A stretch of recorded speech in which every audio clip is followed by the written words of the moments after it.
just wanted to come to you with this little piece that I'm making today. This is a sculpted twig pot vase or weed vase or whatever you want to call it.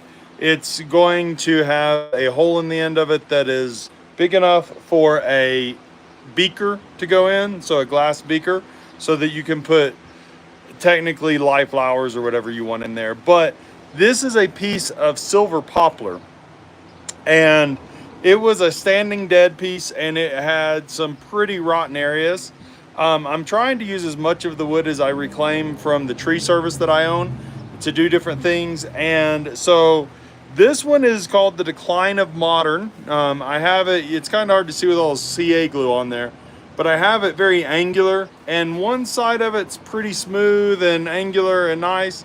The other side has a bunch of checking from dry cracking and sun cracking. And so a couple of things I wanted to point out in this video to start off with is that if you can see this glue, where is this camera here? Sorry, I'm trying to get my bearings on the phone. So if you can see this globular glue here, that glue was my attempt at using a super cheap Harbor Freight CA glue. Now, technically it is CA glue. Technically it will work under certain circumstances. But what I found is that the generic glue, I think they have one that says thick on it, and the others just say CA glue or instant glue or whatever. It was very like chunky coming out of the tube, and it was not very smooth at all. So I live in Colorado, and when I opened the cap, it like split the glue out. It like spurted about a third of the bottle, the little tube out. So that was kind of useless, to be honest. And you're saving a lot in cost because it's super cheap, but you're not saving a lot in value. So I don't know that that's really the glue that you want to use. Now, if you're just gluing two pieces of wood together, like maybe these are just two scrap pieces I have here, for example. So maybe you're going to glue a chunk like this to a chunk like that. The Harbor Freight glue would probably work, and I would say that that's probably an okay use for it. It's kind of thick and whatever, but you can kind of like push it together, and even if you clamped it for a few seconds, it would work, and it's a very affordable option for you. If you're doing anything like trying to fill cracks with it or whatever, probably not going to be the best glue for you, because even if it's like a little bit of a hole and you fill it down in there, what's probably going to happen is you're probably going to end up getting air bubbles and crap in it. So probably not the best. Hey Lily Rose, hey, how you doing? Thank you for joining in. Probably not your best option for CA glue, the Harbor Freight stuff, okay? The stuff you buy at like Rockler or Starbond through Amazon, and I'm not sponsored by them, it's just a brand that I've recognized and I've used. I think there's another one called Super Grip or something. Those tend to do a little bit better. Hey Douglas, how's it going? So keep that in mind. Those would be beneficial for you to use, and probably be something that would work better for smaller projects. I mean, this is not tiny. It's about 7 inches tall by about 3 inches. I'm doing good, Lily, thanks. And it's about 4 inches wide, right? So this glue is trying to fill in these cracks so this doesn't split more. This piece right here, if you can see this crack right along there, comes all the way around and then goes to the other side. This was trying to like break off when I was working on it, so I didn't I needed a glue that would get down in the cracks. And I am currently using, hold on one sec, don't run off. I am currently using on this Stick Fast, and I bought this through Rockler. So this is actually working pretty well. It is doing what I need it to do. I use the medium so it'd get far enough down into the wood cracks, and now I built up a few layers. Now, one thing to know is that the Harbor Freight glue is in fact workable, or you can accelerate it with the spray accelerants. So it does actually work like the other CA glues. It's just not very good in quality. So I'm going to turn you guys down to the table right here real quick. Sorry, my garage is a mess. I'm still working on getting everything organized in the garage. We're remodeling the house. Gotta lower my tripod real quick. So you guys can see this here.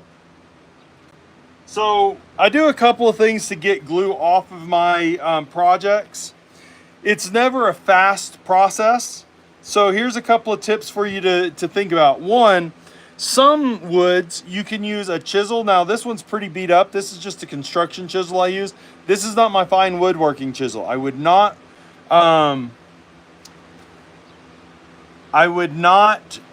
use this with this edge, and I need to clean this up, but I would not use a good furniture chisel on glue like this. It's just not what I would do. So you can do a couple of things with this. You can scratch at it and scrape it off like a scraper, and sometimes using a chisel is just easier to do that with, okay? Sometimes you can pry at it, but what I found is that this is a silver poplar piece of wood, so the grain is pretty soft. Even though it's a hardwood, it's a pretty like easy to damage grain. So what I don't do is pry at it, because when I did that earlier, it actually brought out a chunk of it somewhere that I had to go back and fix, and that's not what you want, is to cause more damage.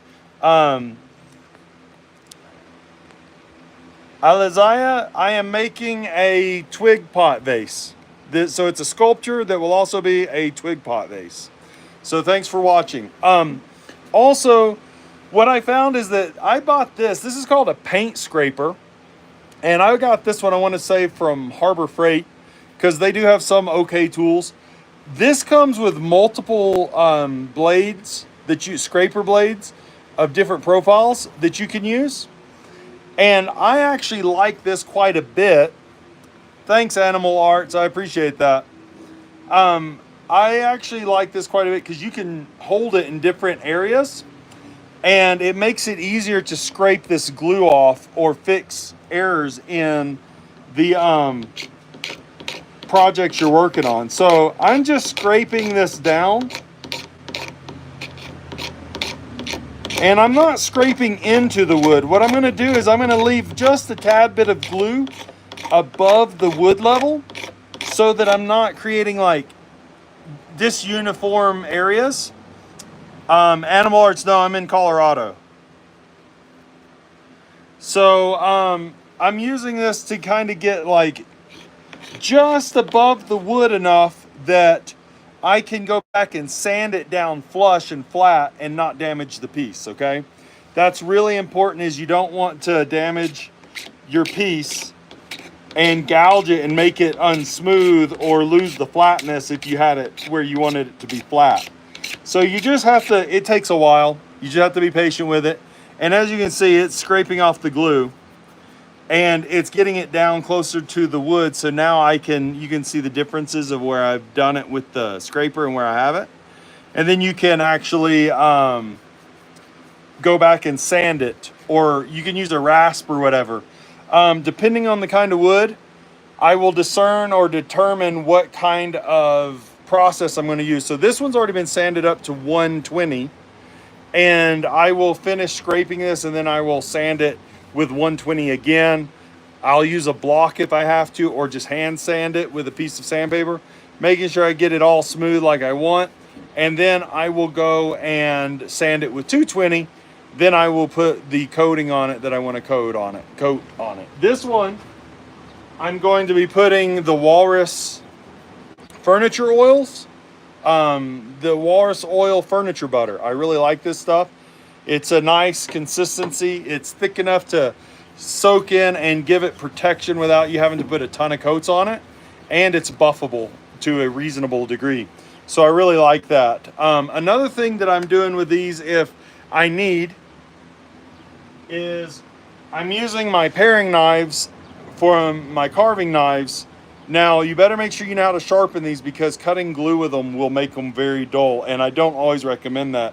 Some guys would never do this. So keep that in mind. They would be like, that's an absolute no.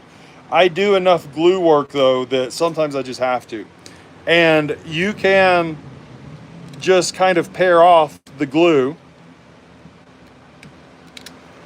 just like when you're carving. And once again, you're going to want to be careful of the grain of the wood. See how soft that wood is? Woo, that's awesome. I love when it pairs off like that. It's just beautiful. Look how shiny.